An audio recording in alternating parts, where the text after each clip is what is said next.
Hello, നമുക്കിന്ന് തേങ്ങാ bun ഒന്ന് ഉണ്ടാക്കാം കേട്ടോ. അതിന് വേണ്ടിയിട്ട് അതിലുള്ള ഫില്ലിങ് എടുക്കുകയാണ്. അതിൽ നമ്മൾ തേങ്ങ എടുത്തിട്ടുണ്ട്. ഒരു മുറി തേങ്ങ ചെറുതാക്കി ചിരവിയിട്ട് എടുക്കുക. അതിൽ അണ്ടിപ്പരിപ്പ്, ബദാം, അതുപോലെ തന്നെ ടൂട്ടി ഫ്രൂട്ടി, അതുപോലെ നമ്മൾ ചെറി ഉണ്ടല്ലോ, ചെറി ഒന്ന് ക്രഷ് ചെയ്തിട്ടിടണേ. ടൂട്ടി ഫ്രൂട്ടി ഒരു 2-3 കളറിലുള്ളതൊക്കെ എടുത്താൽ ഒരു ഭംഗിയാണ് കാണാൻ. പിന്നെ പഞ്ചസാര ഇടുക, നന്നായിട്ട് മിക്സ് ചെയ്ത് വെക്കുക. പഞ്ചസാരയൊക്കെ അവരവരുടെ മധുരത്തിനനുസരിച്ചിട്ട് ചെയ്താൽ മതി. കുറച്ച് മധുരം വേണ്ടവർക്ക് അങ്ങനെ ചെയ്യുക. ടൂട്ടി ഫ്രൂട്ടി ചെറിയൊക്കെ അത്യാവശ്യം നല്ല മധുരമുള്ള സംഭവങ്ങളാണ്, അപ്പോൾ അങ്ങനെ ചെയ്യാം. പിന്നെ നമ്മൾ 1 കിലോ മൈദയുടെ അളവാണ് ഞാൻ പറയുന്നത്. 1 കിലോ മൈദ എടുക്കുക. ഈ മൈദയിലേക്ക് വേണ്ട ബാക്കി ഇൻഗ്രീഡിയൻസാണ് ഈ ഇരിക്കുന്നതെല്ലാം. നമ്മൾ പിന്നെ എന്താ പറയുക, അതിലിപ്പോൾ ഇട്ട് കൊടുത്തത് വാനില പൗഡറാണ്. അതുപോലെ ഈസ്റ്റ് ഇട്ട് കൊടുത്തിട്ടുണ്ട്. വാനില പൗഡർ 1 ടീസ്പൂൺ ഇട്ട് കൊടുക്കുക. ഈസ്റ്റ് എടുത്തിട്ടുള്ളത് 10 ഗ്രാമാണ്. അതുപോലെ തന്നെ പാൽപ്പൊടി, ഏത് പാൽപ്പൊടി എടുക്കുക കേട്ടോ. നമ്മൾ ചായ ഉണ്ടാക്കാൻ വേണ്ടിയിട്ടൊക്കെ ഉപയോഗിക്കുന്ന പാൽപ്പൊടി ആയാലും കുഴപ്പമൊന്നുമില്ല. ഒരു 4 ടേബിൾ സ്പൂണ് പാൽപ്പൊടി ഇട്ട് കൊടുക്കുക. നന്നായിട്ട് മിക്സ് ചെയ്യുക. നമുക്ക് കസ്റ്റാർഡ് പൗഡറും വേണമെങ്കിൽ ലേശം ചേർത്ത് കൊടുക്കുക കേട്ടോ. നല്ലതാണ് കസ്റ്റാർഡ് പൗഡർ 1 ടീസ്പൂണൊക്കെ ചേർത്ത് കൊടുക്കുന്നത്.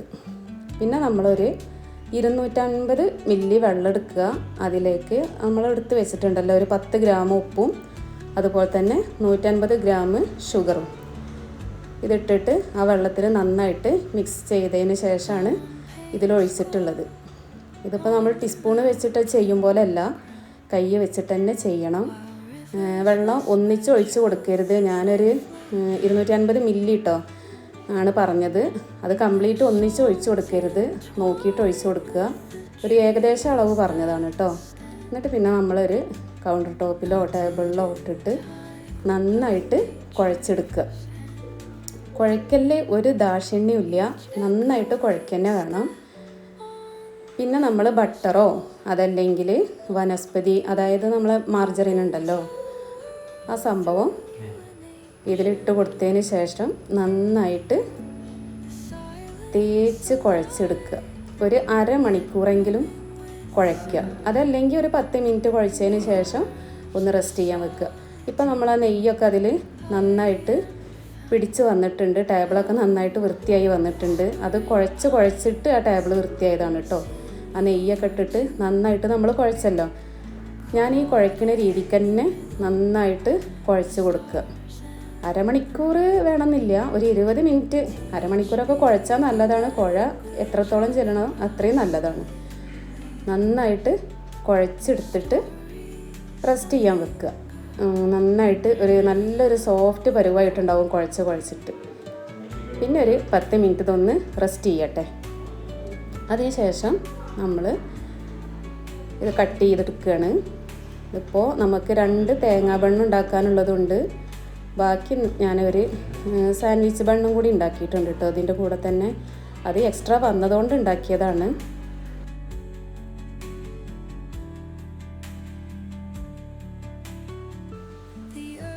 ഇനി നമ്മളിത് 4 ഉരുളകളാക്കി എടുക്കണം. ഇത് 2 തേങ്ങാ ബണ്ണിന് വേണ്ടിയിട്ടുള്ളതാണ് കേട്ടോ എടുത്തിട്ടുള്ളത്. ഞാനൊരു കാര്യം പറയാൻ മറന്നു കേട്ടോ. ഞാൻ നിങ്ങൾക്ക് പറഞ്ഞു തന്നത് 1 kg മെഷറിങ് ആണെങ്കിലും മെഷർമെൻറ്റ് 1 kg പറഞ്ഞതെങ്കിലും ഞാൻ എടുത്തിട്ടുള്ളത് 1/2 കിലോയുടെ മെഷറിങ് ആണ് എടുത്തിട്ടുള്ളത്. അപ്പോൾ നമുക്ക് 2 തേങ്ങാ ബണ്ണും 2 സാൻഡ്വിച്ച് ബണ്ണും കൂടി ഉണ്ടാക്കാനുള്ളൊരു മാവ് കിട്ടിയിട്ടുണ്ട്. അപ്പോൾ അതുപോലെ തന്നെ ഞാനിവിടെ 250 മില്ലിയാണ് വെള്ളം പറഞ്ഞത്. 250 മില്ലി അല്ല, 500 മില്ലി വെള്ളം എടുത്തോളൂ കേട്ടോ. എന്നിട്ട് പാകത്തിന് ഒഴിച്ചിട്ട് കുഴച്ചെടുത്താൽ മതി. ഇനി നമുക്ക് വേണ്ടത് ഏറ്റവും അടിയിലത്തെ, അതായത് നമ്മളെ തേങ്ങാ ബണ്ണിൻ്റെ അടിയിലുള്ള മാവുണ്ടല്ലോ, അത് കുറച്ച് കട്ടിക്ക് കുറച്ച് വലുതാക്കി പരത്തുക. അതിൻ്റെ ടോപ്പിൽ വെക്കാനുള്ള മാവ് കുറച്ച് ചെറിയ ഉരുളാക്കിയാൽ മതി കേട്ടോ.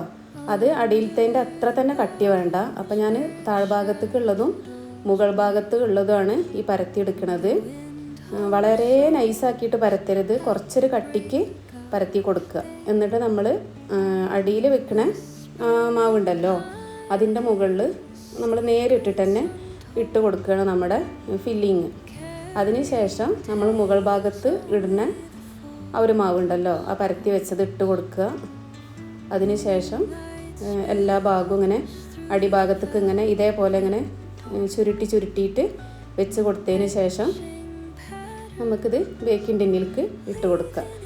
ഞാനിവിടെ ഇട്ട് കൊടുക്കുന്നത് ബേക്കിംഗ് ടിന്നിലേക്കല്ല, നമ്മുടെ ഓവൻ്റെ ട്രേയിലേക്കാണ് ഇട്ട് കൊടുക്കുന്നത്.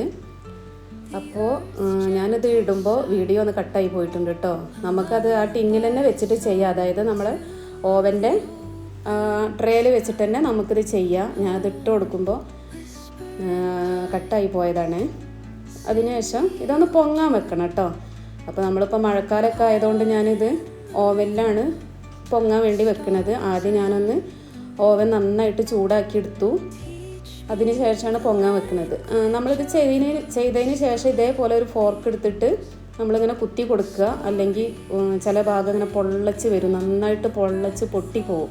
അതില്ലാതിരിക്കാൻ വേണ്ടിയിട്ടാണ് നമ്മൾ ഒരു ഫോർക്ക് എടുത്തിട്ട് ഇപ്പോൾ കുത്തി കൊടുത്തത്. അപ്പോൾ നമ്മൾ രണ്ടും ഇതേപോലെ തന്നെ ചെയ്തെടുത്തിട്ടുണ്ട്.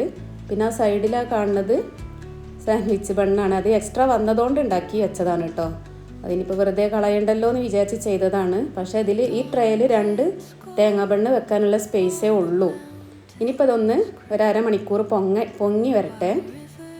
അപ്പോൾ നമ്മൾ ഓവൻ്റെ ഉള്ളിൽ വെച്ചിട്ടാണ് ഞാനിത് വെച്ചത്. ഓവൻ നന്നായിട്ട് ചൂടാക്കിയതിന് ശേഷം ഓഫാക്കണം കേട്ടോ, അല്ലാതെ ഓണാക്കിയിട്ട് വെക്കരുത്. പിന്നെ അത് പൊങ്ങിയതിന് ശേഷമാണ് നമ്മൾ ബേക്ക് ചെയ്യാൻ വെക്കുന്നത്. ഇപ്പോൾ ഇത് നന്നായിട്ട് പൊങ്ങി വന്നിട്ടുണ്ട്. അപ്പോൾ നമ്മളിനി കുറച്ച് പാലും ഒരു എഗ്ഗും കൂടി നന്നായിട്ട് മിക്സ് ചെയ്തിട്ട് ഇതിൻ്റെ മുകളിൽ പുരട്ടി കൊടുക്കുകയാണ്. ഇത് നിർബന്ധമൊന്നും ഇല്ലാത്ത കാര്യമാണ്, എന്നാലും പുരട്ടി കൊടുക്കുക, കുഴപ്പമില്ല. പിന്നെ വേറൊരു കാര്യം, സബ്സ്ക്രൈബ് ചെയ്യാതെ കാണുന്നവരൊക്കെ ഒന്ന് സബ്സ്ക്രൈബ് ചെയ്യും കേട്ടോ. പിന്നെ ഇത് നന്നായിട്ട് തേച്ച് പിടിപ്പിച്ചിട്ടുണ്ട്. ഇനി നമ്മൾ പ്രീ ഹീറ്റ് ചെയ്ത ഓവനിക്ക് വെച്ച് കൊടുക്കുകയാണ്. 180 ഡിഗ്രിയിലാണ് കേട്ടോ ഓവൻ നമ്മൾ പ്രീ ഹീറ്റ് ചെയ്തതും. 10 മിനിറ്റ് പ്രീ ഹീറ്റ് ചെയ്യുക. അതിനുശേഷം 20 മിനിറ്റാണ് ബേക്ക് ചെയ്തെടുക്കേണ്ടത്. ഏറ്റവും മുകളിലത്തെ തട്ടിലാണ് വെക്കേണ്ടത് കേട്ടോ. ഏറ്റവും മുകളിലത്തെ തട്ടിൽ വെച്ചിട്ടില്ലെങ്കിൽ അടിഭാഗം കരിഞ്ഞു പോവും. അപ്പോൾ ഏറ്റവും മുകളിലത്തെ ടോപ്പിൽ 20 മിനിറ്റ് ബേക്ക് ചെയ്തെടുക്കുക. ഞാൻ ആ സാൻഡ്വിച്ച് ബണ്ണ് തൽക്കാലം ഇന്നെടുത്ത് മാറ്റിയിട്ടുണ്ട്. അതല്ലല്ലോ നമ്മുടെ വിഷയം, നമ്മളിപ്പോൾ കോക്കനട്ട് ബണ്ണാണല്ലോ നമ്മൾ ഉണ്ടാക്കുന്നത്.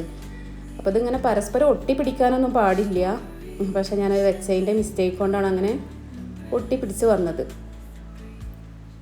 അതിനുശേഷം നമ്മളിത് പതുക്കെ ഒരു നൈഫോ എന്തെങ്കിലും ഒരു സ്പൂണ് വെച്ചിട്ട് പൊക്കി കൊടുത്താൽ അത് നമുക്ക് നന്നായിട്ട് കിട്ടും. പിന്നെ നന്നായിട്ട് അതിൽ നിന്ന് അടർന്ന് പോരും. ഒന്ന് ചൂടാറിയതിന് ശേഷം എടുത്താൽ മതി കേട്ടോ, ചൂടാറാതെ എടുക്കരുത്. ചൂടാറിയതിന് ശേഷം തന്നെയാണ് കട്ട് ചെയ്യേണ്ടതും, അല്ലെങ്കിൽ അതാകെ പൊട്ടി പൊളിഞ്ഞു പോവും. അപ്പോൾ നമ്മുടെ തേങ്ങാ ബണ്ണിൻ്റെ റെസിപ്പി ഇതാണ്.